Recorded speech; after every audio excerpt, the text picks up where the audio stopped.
China പുര കത്തുമ്പോൾ വാഴ വെട്ടുന്ന സ്വഭാവമാണ് ഇപ്പോൾ കാണിച്ചുകൊണ്ടിരിക്കുന്നത്. കാരണം ചൈനയ്ക്കറിയാം, രണ്ട് രാജ്യങ്ങൾ തമ്മിൽ അതിർത്തിയിൽ സംഘർഷം രൂക്ഷമായി നിൽക്കെ നമ്മളുടെ ഒരു അയൽ രാജ്യമായിരിക്കുന്ന ചൈന, പല കാര്യങ്ങളിലും നമ്മളോട് ശത്രുത പുലർത്തുന്ന ചൈന അന്തർദേശീയ രംഗത്തും രാഷ്ട്രീയത്തിലും വളരെ വലിയ ശക്തിയായി മാറുകയും പലപ്പോഴും ഇന്ത്യൻ നിലപാടുകൾക്ക് വിരുദ്ധമായി പ്രവർത്തിക്കുകയും ഒക്കെ ചെയ്യുന്ന ചൈന ഈ അവസരം മുതലെടുക്കുന്നു എന്ന് വേണം കരുതുവാൻ.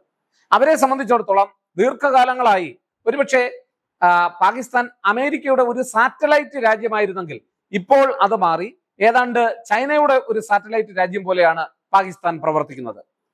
ചൈനയുടെ പാകിസ്ഥാനുമായിട്ടുള്ള ബന്ധം പരിശോധിച്ചാൽ എക്കാലത്തും ഇന്ത്യയെ ദ്രോഹിക്കുന്നതിന് വേണ്ടിയുള്ള നടപടികൾ ആണ് ചൈനയുടെ ഭാഗത്തുനിന്ന് ഉണ്ടായിട്ടുള്ളത്. അവർ പലപ്പോഴും ഇന്ത്യ പാകിസ്ഥാൻ പ്രശ്നം മുതലെടുക്കാൻ ശ്രമിക്കുന്ന പാകിസ്ഥാനെ അമേരിക്കയെക്കാൾ ഈ പ്രശ്നം പലപ്പോഴും മുതലെടുക്കാൻ ശ്രമിച്ചിട്ടുള്ള രാജ്യം ചൈനയാണ് എന്നുള്ള കാര്യത്തിൽ സംശയം വേണ്ട. അപ്പൊ നമുക്കൊക്കെ ഉള്ള ഒരു തെറ്റിദ്ധാരണ എന്ന് പറയുന്നത് നമ്മുടെ ആണവ നയം എന്ന് പറയുന്നത് പാകിസ്ഥാനെ ഉന്നം വെച്ചുകൊണ്ടുള്ളതാണ് എന്നുള്ളതാണ്. എന്നാൽ അത് തെറ്റായ ഒരു ധാരണയാണ്. യഥാർത്ഥത്തിൽ പാകിസ്ഥാനുമായി മൽപ്പിടുത്തം നടത്തുന്നതിനോ ആക്രമണം നടത്തുന്നതിനോ ഇന്ത്യക്ക് ആണവായുധങ്ങളുടെ സഹായം ആവശ്യമില്ല എന്ന് ഓർക്കണം. പരമ്പരാഗതമായി തന്നെ പാകിസ്ഥാന് മുകളിൽ ആധിപത്യം സ്ഥാപിക്കുവാനുള്ള എല്ലാ ശക്തിയും ഇന്ത്യക്കുണ്ട്. എന്നാൽ അതേസമയം നമ്മൾക്ക് പലപ്പോഴും പിടിച്ചു നിൽക്കാനാവാത്ത, അല്ലെങ്കിൽ പലപ്പോഴും നമ്മളുമായിട്ട് ശത്രുതയിലാവുകയും യുദ്ധം ഉണ്ടാവുകയും പരാജയപ്പെടുകയും ഒക്കെ ചെയ്ത ചൈനയെ സംബന്ധിച്ചിടത്തോളം ചൈനയ്ക്ക് നമ്മളിപ്പോഴും അതിർത്തി തർക്കം അവരുമായിട്ടുണ്ട്. പുതിയ പുതിയ പ്രദേശങ്ങളിൽ അവർ അവകാശവാദം ഉന്നയിക്കുന്നുണ്ട്. പല തർക്കങ്ങളും ഇപ്പോൾ നിലനിൽക്കുന്നു. അതുകൊണ്ട് തന്നെ ഭീഷണി നിരന്തരമായി നമുക്ക് ഉണ്ടായിട്ടുള്ള ഒരു രാജ്യം കൂടിയാണ് ചൈന. അത് നമുക്ക് അടുത്ത കാലത്ത് നടന്ന സൈനിക സംഘർഷങ്ങളിൽ നിന്നൊക്കെ ഗാൽവൻ ഇഷ്യൂവിൽ നിന്നൊക്കെ നമുക്ക് മനസ്സിലാക്കാനായിട്ട് കഴിയും. എങ്കിലും അതുകൊണ്ട് തന്നെ നമ്മുടെ ഈ ആണവായുധ നയം എന്ന് പറയുന്നത്, അല്ലെങ്കിൽ ആണവ നയം എന്ന് പറയുന്നത്, അത് പലപ്പോഴും പാകിസ്ഥാനേക്കാൾ ചൈനയാണ് ഉന്നം വെക്കുന്നത്. ചൈനയെ സംബന്ധിച്ചിടത്തോളം ഈ പ്രദേശത്ത് ഒരു അസ്ഥിരത ഉണ്ടാക്കി ഈ പ്രദേശത്തിന്റെ നിയന്ത്രണം ഉറപ്പുവരുത്തുക എന്നുള്ളതാണ് ലക്ഷ്യം. അമേരിക്കയും ചൈനയും തമ്മിൽ പുതിയ ശീതസമര കാലഘട്ടത്തിൽ അവർ തമ്മിൽ നടത്തുന്ന ഈ കിടമത്സരത്തിൽ അവർ തെക്കേഷ്യയിലെ പരമാവധി പങ്കാളികളെ ഉറപ്പുവരുത്താനുള്ള ശ്രമത്തിലാണ്. അമേരിക്കയ്ക്കും തെക്കേഷ്യയിലിന് അവർക്ക് സുഹൃത്തുക്കളെ വേണം, ചൈനയ്ക്കും തെക്കേഷ്യയിലിന് സുഹൃത്തുക്കളെ വേണം. എന്നാൽ അമേരിക്കയെ സംബന്ധിച്ചിടത്തോളം പാകിസ്ഥാൻ ഒരു ടെററിസ്റ്റ് പ്രൊഡക്ഷൻ ഫാക്ടറിയാണ്. ടെററിസത്തെ കയറ്റി അയക്കുന്ന ഒരു ഫാക്ടറിയായി പാകിസ്ഥാൻ മാറിയിട്ടുണ്ട് എന്നുള്ള തിരിച്ചറിവ് അമേരിക്കയെ സംബന്ധിച്ചിടത്തോളം ഉണ്ട്.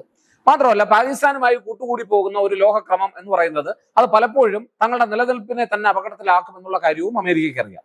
അതുകൊണ്ട് തന്നെ ഒരു ശീത സമരാനന്തര കാലഘട്ടത്തിൽ സോവിയറ്റ് യൂണിയന്റെ, അല്ലെങ്കിൽ റഷ്യയുടെ ഒക്കെ പഴയ സോവിയറ്റ് യൂണിയൻ അതിന്റെ രീതിയിൽ നിന്ന് ക്ഷയിച്ചു പോവുകയും ഇപ്പോ റഷ്യ അതിശക്തമായി നിലകൊള്ളുകയും ചെയ്യുന്ന ഒരു സാഹചര്യത്തിൽ ഇന്ത്യയെ സംബന്ധിച്ചിടത്തോളം സോവിയറ്റ് യൂണിയന്റെ പതനം എന്ന് പറയുന്നത് വിദേശ നയത്തിൽ തന്നെ കാതലായ ചില മാറ്റങ്ങൾ ഉണ്ടാക്കി നമ്മൾ അമേരിക്കയുമായി കൂടുതൽ സൗഹൃദത്തിലാവുകയും ചെയ്തു. മാത്രമല്ല, അമേരിക്കയെ സംബന്ധിച്ചിടത്തോളം ഇന്ത്യയെ കൂടുതൽ ആവശ്യമായി വരുന്ന ഒരു ലോകക്രമമാണ് പിന്നീട് കണ്ടത്. ഒരു ബഹുധ്രുവ ലോകക്രമത്തിൽ ചൈനയിൽ നിന്നുള്ള വെല്ലുവിളികൾ നിരന്തരം ഉണ്ടായതുകൊണ്ട് തന്നെ അമേരിക്കയ്ക്ക് കൂടുതൽ സുഹൃത്തുക്കളെ ആവശ്യമായി വരികയും അപ്പൊ ഇന്ത്യയുമായിട്ടുള്ള സൗഹൃദം വളരെയധികം ആഗ്രഹിക്കുകയും ചെയ്തു.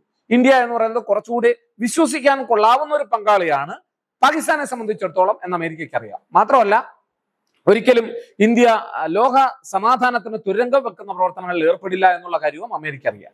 അതുകൊണ്ട് തന്നെ ഇന്ത്യക്കാരായ ധാരാളം ആളുകൾ അമേരിക്കയിൽ ഉണ്ട് എന്നുള്ളതും, അതുപോലെ തന്നെ ഇന്ത്യയുടെ പല താല്പര്യങ്ങളും ഒത്തുവരുന്നു എന്നുള്ളതും, പൊതു ശത്രു രണ്ട് രാജ്യങ്ങൾക്കും ഇടയിൽ ചൈന നിലനിൽക്കുന്നു എന്നുള്ളതും ഒക്കെ കൊണ്ട് ശത്രുവിന്റെ ശത്രു മിത്രം എന്ന് പറഞ്ഞതുപോലെ ഇന്ത്യ അമേരിക്ക ബന്ധം വളരെ മെച്ചപ്പെട്ടു വരുന്ന ഒരു കാലഘട്ടത്തിലാണ് നമ്മൾ ജീവിക്കുന്നത്. അതുകൊണ്ട് തന്നെ സ്വാഭാവികമായും ചൈന തങ്ങളുടെ താല്പര്യങ്ങൾ ഇംഗിതങ്ങൾ നടപ്പിലാക്കി കൊണ്ടുപോകുമ്പോൾ ഈ തെക്കേഷ്യയിലും ഇൻഡോ പസഫിക് റീജിയനിലുമെല്ലാം അവർക്ക് ഏറ്റവും വലിയ വെല്ലുവിളി ഉയർത്തുന്ന ഒരു രാജ്യമായി അവർ കാണുന്നത് ഇന്ത്യയാണ്. കാരണം അതിന് അമേരിക്കയുടെ പിന്തുണയും ഉണ്ട് എന്നുള്ളതാണ്. അതുകൊണ്ട് തന്നെ അവർ ഇന്ത്യ ഏത് തരത്തിലും അപകടപ്പെടുത്തുവാനുള്ള ശ്രമങ്ങളിൽ പങ്കാളിയാകും എന്നുള്ള കാര്യത്തിൽ സംശയം വേണ്ട. അത് തന്നെയാണ് അവരിപ്പോൾ ചെയ്തുകൊണ്ടിരിക്കുന്നത്. ഒരവസരം കിട്ടി. അതുകൊണ്ടാണ് ഞാൻ തുടക്കത്തിലേ പറഞ്ഞത്, പുര കത്തുമ്പോൾ വാഴ വെട്ടുന്ന സമീപനമാണ് ഇപ്പോൾ ചൈന സ്വീകരിച്ചിരിക്കുന്നത് എന്ന് പറയാനുള്ള കാരണം അതാണ്.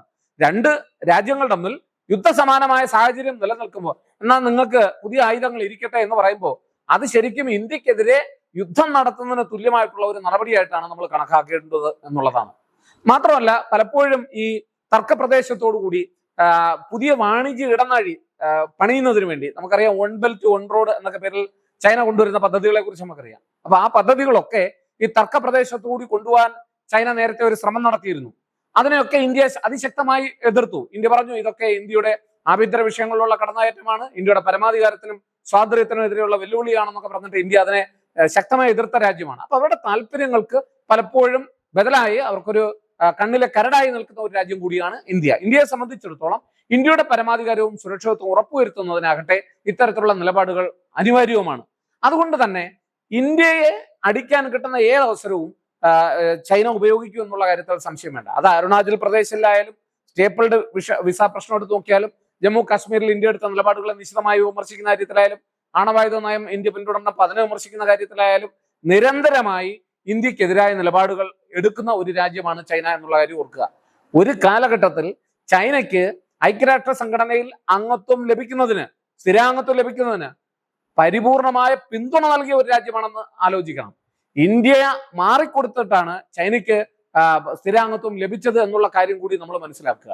അങ്ങനെയുള്ള ചൈനയാണ് ഇപ്പോൾ ഇന്ത്യക്കെതിരെ UN സെക്യൂരിറ്റി കൗൺസിലിൽ പോലും സ്ഥിരാംഗത്വം ലഭിക്കാതിരിക്കുവാൻ വേണ്ടി പ്രവർത്തിക്കുന്ന ഒരു രാജ്യം ഈ ചൈനയാണ് എന്നുള്ളത് എല്ലാവർക്കും അറിയാവുന്ന കാര്യമാണ്. അപ്പൊ ചൈനയ്ക്ക് ഇങ്ങനെ ധാരാളം ലക്ഷ്യങ്ങളുണ്ട്. അപ്പൊ ഈ ലക്ഷ്യങ്ങളെയൊക്കെ മറികടന്നു പോവുക എന്നുള്ളതാണ് ഇന്ത്യയുടെ ഏറ്റവും വലിയ വെല്ലുവിളി. ഇപ്പൊ ഏതാണ്ട് പരിപൂർണമായ ഒരു പിന്തുണയാണ് പാകിസ്ഥാൻ അവർ പ്രഖ്യാപിച്ചിരിക്കുന്നത്. അതുപോലെ തന്നെ സ്വതന്ത്രമായ അന്വേഷണം ഇക്കാര്യത്തിൽ വേണം. അതായത് പഹൽഗാം ആക്രമണത്തിന്റെ കാര്യത്തിൽ സ്വതന്ത്രമായ അന്വേഷണം വേണമെന്നാണ് ഇപ്പോൾ പാകിസ്ഥാൻ ആവശ്യപ്പെട്ടിരിക്കുന്നത്. ചൈന അതിനെ ഭയങ്കരമായി പിന്തുണയ്ക്കുന്നു. നമുക്കറിയാം ധാരാളം അന്വേഷണങ്ങൾക്ക് വേണ്ടിയുള്ള അവസരങ്ങളും ഒക്കെ ഇന്ത്യ ധാരാളം നൽകിയിട്ടുള്ളതാണ്. ഓരോ സന്ദർഭങ്ങളിലും അവർ ഓരോ കാര്യങ്ങൾ പറഞ്ഞു മാറും. ഇതൊന്നും തങ്ങളല്ല ചെയ്യുന്നതെന്നും ഇത് അവിടെയുള്ള ഭീകരവാദികളാണെന്നും ഞങ്ങൾ അവർക്കെതിരെ നടപടിയെടുക്കാമെന്നൊക്കെ പറയുന്നതല്ലാതെ കാര്യമായി വലിയ ശ്രമങ്ങളൊന്നും പാകിസ്ഥാന്റെ ഭാഗത്തുനിന്ന് ഉണ്ടായതായിട്ട് നമ്മൾ കണ്ടിട്ടില്ല എന്നുള്ളതാണ്. അപ്പൊ അതുകൊണ്ട് തന്നെ ഇപ്പോൾ ഈ ഉണ്ടായിട്ടുള്ള ആക്രമണവും പാകിസ്ഥാൻ എന്ന രാഷ്ട്രത്തിൽ നിന്നാണ് എന്നുള്ള കാര്യത്തിൽ ഒരു സംശയവും വേണ്ട. അതുകൊണ്ട് തന്നെ ഇന്ത്യൻ ഡീപ് സ്റ്റേറ്റ്, അത് പണ്ട് അമേരിക്കയ്ക്കാണ് ഡീപ് സ്റ്റേറ്റ് എന്ന് പറയുന്ന സങ്കല്പം ഉണ്ടായിരുന്നു. ഡീപ് സ്റ്റേറ്റ് എന്ന് പറഞ്ഞാൽ തങ്ങളുടെ സാന്നിധ്യം കൂടാതെ തന്നെ ഒരു രാജ്യത്തിൽ പ്രസൻസ് ഇല്ലാതെ തന്നെ രഹസ്യമായി അവിടെ ചെന്ന് പ്രവർത്തിക്കാനുള്ള ഒരു രാജ്യത്തിന്റെ കഴിവാണ്. ഇപ്പൊ ഇന്ത്യക്കെതിരെ ആക്രമണം നടത്തിയുള്ള പല തീവ്രവാദികളുടെ വീടുകൾ ഇപ്പം ഇല്ല എന്നുള്ളതാണ്, ഈ ഭൂമുഖത്ത് തന്നെ ഇല്ല എന്നുള്ളതാണ്. അപ്പൊ അതൊക്കെ ഇന്ത്യൻ ഡീപ് സ്റ്റേറ്റിന്റെ ഒരു പ്രസൻസ് ആണ് അത് വ്യക്തമാക്കുന്നത്. ഒരു കാര്യം ഉറപ്പാണ്, ചൈനയുടെ ഈ സമീപനം എന്ന് പറയുന്നത് ഇന്ത്യക്ക് എക്കാലവും അലോസരപ്പെടുത്തുന്ന അല്ലെ ഇന്ത്യയെ അസ്ഥിരപ്പെടുത്തുന്ന ഒരു നിലപാടാണ്. അത് ശരിയായ ഒരു നിലപാടല്ല. ഇന്ത്യ തീർച്ചയായും ഇതിനെ മറികടന്നു പോകുവാനുള്ള ശേഷി ആർജിച്ചിട്ടുള്ള ഒരു രാജ്യമാണെന്ന് ചൈന ഓർക്കുന്നത് നല്ലതാണ്. കാരണം ഇന്ത്യ ഇന്ന് ആണവായുധ മെമ്പർ ആയിട്ടുള്ള ഒരു രാജ്യമാണ്. മാത്രമല്ല അതിനൂതനമായ സാങ്കേതിക വിദ്യകൾ പല കാര്യങ്ങളിലും ഇന്ത്യക്കുണ്ട്. ഇന്ത്യയുടെ സമ്പദ് വ്യവസ്ഥ വളരെയധികം മെച്ചപ്പെട്ടിട്ടുണ്ട്. അപ്പൊ അതുകൊണ്ട് തന്നെ പഴയ ഇന്ത്യ അല്ല എന്ന് ചൈന ഓർക്കുന്നത് കൂടി നല്ലതാണ്. എന്തായാലും ചൈനയുടെ ഇത്തരത്തിലുള്ള ലക്ഷ്യങ്ങൾ, വളരെ നിഗൂഢമായിട്ടുള്ള ഇത്തരം ലക്ഷ്യങ്ങളെ കീഴ്പ്പെടുത്തുക, ഇല്ലാതാക്കുക, പരാജയപ്പെടുത്തുക എന്നുള്ളതാണ് നമ്മുടെ ഏറ്റവും പ്രധാനപ്പെട്ട ലക്ഷ്യം. അതിന് അന്തർദേശീയ രംഗത്തെ പരിപൂർണമായ സഹകരണം ആവശ്യമാണ്. എന്തായാലും നല്ലൊരു നാളെ പുലരുന്നതിനായി ഇന്ത്യക്ക് ലോകക്രമത്തിൽ ഇതര രാജ്യങ്ങളെ കൈചേർത്ത് പിടിച്ചുകൊണ്ട് സമാധാനത്തോടെ മുന്നേറാനാകട്ടെ എന്ന് നമ്മൾ ഈ നിമിഷത്തിൽ ആഗ്രഹിക്കുകയാണ്.